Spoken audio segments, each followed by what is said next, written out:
বিগত ক্রীড়া উপদেষ্টা তিনি যেভাবে আসলে আমাদের এই ক্রিকেট বোর্ডকে একটি বিতর্কিত করে বা যেভাবে সরাসরি হস্তক্ষেপের মাধ্যমে তিনি ক্রিকেট বোর্ডকে একটি বিতর্কিত জায়গায় নিয়ে গেছেন, এটি তিনি না করলেও পারতেন। খেলা বন্ধ করে কাউকে প্রেশারাইজ করে কোনো কিছু আদায় করাটা এটা সমুচীন কোনো কাজ না। ক্রিকেট বোর্ডের নির্বাচনকে কেন্দ্র করে যে বিতর্ক রয়েছে এবং সেই বিতর্কর কারণেই আমার কাছে মনে হয় যে ক্রিকেট বোর্ড নিজেরাও একটি আস্থাহীনতায় ভুগছে, পাশাপাশি ক্রিকেট সংশ্লিষ্ট যারা রয়েছেন তারাও একটি আস্থাহীনতায় ভুগছে এবং আমাদের যারা ক্রিকেটার রয়েছেন তাদেরও ক্রিকেট বোর্ডের প্রতি যে রেসপেক্ট সেটাও আমার কাছে মনে হয়েছে কিছুটা আস্থাহীনতায় রয়েছে।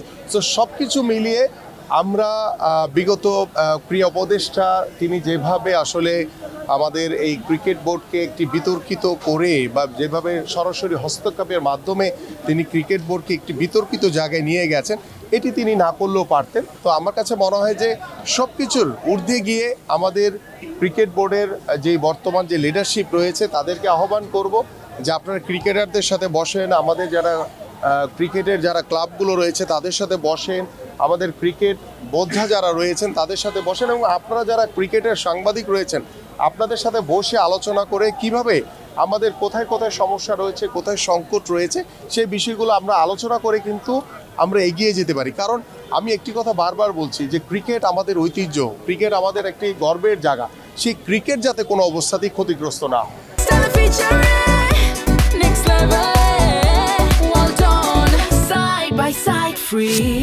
আমার কথা একটাই যে আমার বাংলাদেশ সবার আগে, আমার খেলোয়াড়রা সবার আগে এবং আমার খেলোয়াড়দের নিরাপত্তা সবার আগে।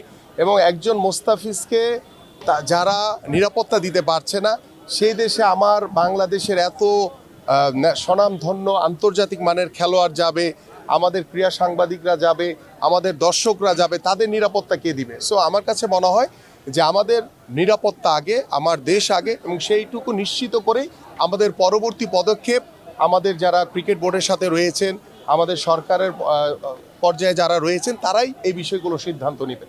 আমার কাছে মনে হয় যে কোনো পরিস্থিতিতেই আমাদের খেলা বন্ধ করা যাবে না। আমরা খেলাটা চলমান রেখে আমাদের অনেক সমস্যা তৈরি হবে, সেই সমস্যাগুলো আমরা খেলার মাঠের বাইরে বসে আমরা আলোচনার ভিত্তিতে সমাধান করতে পারি।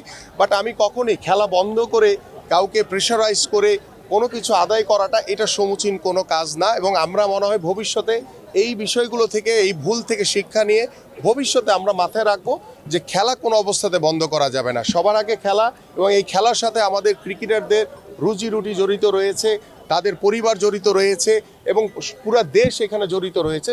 সো আমরা ছোট ছোট ইস্যুগুলো আমরা হয়তো বা আলোচনা করে আমরা সেই সমস্যাগুলো আমরা খেলার মাঠের বাইরে বসেই সমাধান করতে পারি। দেখেন, আমরা প্রত্যেকেই খেলার পক্ষে। সো আমার খেলা কোনো অবস্থাতেই বন্ধ হোক সেটা আমরা কখনোই চাই না।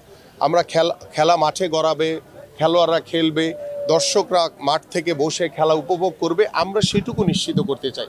সো আমরা খেলাধুলার বিষয়ে আমাদের মাননীয় চেয়ারম্যান জনাব তারেক রহমান অত্যন্ত গুরুত্ব দিয়েছেন এবং আপনারা ইতিমধ্যে জানেন যে আমাদের আগামীর ক্রীড়াঙ্গনে বাংলাদেশ জাতীয়তাবাদী দলের যে কী পরিকল্পনা রয়েছে এবং সেই পরিকল্পনা আমরা করেছি এবং আমরা অপেক্ষা রয়েছি আল্লাহ যদি আমাদেরকে ত্রয়োদশ জাতীয় সংসদ নির্বাচনে আমরা নির্বাচিত হতে পারি, আমরা যদি সরকার গঠন করতে পারি, আমাদের প্রত্যেকটি পরিকল্পনাই আমরা পর্যায়ক্রমে বাস্তবায়ন করব এবং আমাদের মাননীয় চেয়ারম্যান জনাব তারেক রহমান আগামীর ক্রীড়াঙ্গনের মাধ্যমে একটি সুন্দর বাংলাদেশ, একটি শান্তিপূর্ণ বাংলাদেশ এবং একটি মানবিক বাংলাদেশ গড়তে চান।